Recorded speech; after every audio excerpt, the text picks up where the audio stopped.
So let's start with that rather enticing offer from President Moon Jae-in. He says it would be meaningful if North Korean leader Kim Jong-un joined a multilateral summit that will be hosted by South Korea in November. The South Korean leader also relayed a message to Japan, saying the flare-up in tensions between Seoul and Tokyo should be dealt with diplomatically. Our Shin Se-min starts us off. South Korea's presidential office has expressed its openness to possibly inviting North Korean leader Kim Jong-un to the Korea-ASEAN special summit that will be held in South Korea's southeastern port city of Busan in November.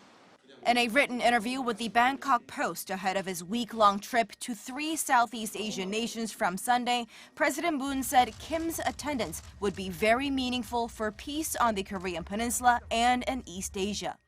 But he added that any decision on the matter would depend on progress made in the Korean peace process and the nuclear talks between North Korea and the U.S. What matters most, he said, is for the regime to actually put denuclearization into concrete action. He suggested ASEAN play a key role in urging North Korea to abandon its nuclear weapons program and to stand together through economic cooperation.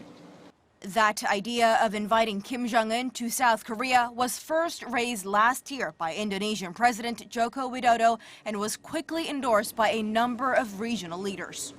북한이 비핵화 조치를 진정성 있게 실천해 나갈 경우 아세안이 운영 중인 여러 회의체에 북한을 참여시키고 북한과의 양자교류 협력이 강화되길 바랍니다. Touching on the sudden uptick in Seoul-Tokyo tensions, President Moon said he's ready to embrace and cooperate with Japan should it decide to return to the negotiating table. He highlighted how Japan's trade measures not only damage South Korea, but the global economy as a whole. He said ASEAN members should do what they can to steer Japan to the path of dialogue and diplomatic consultation. Shin Se-min, Arirang News.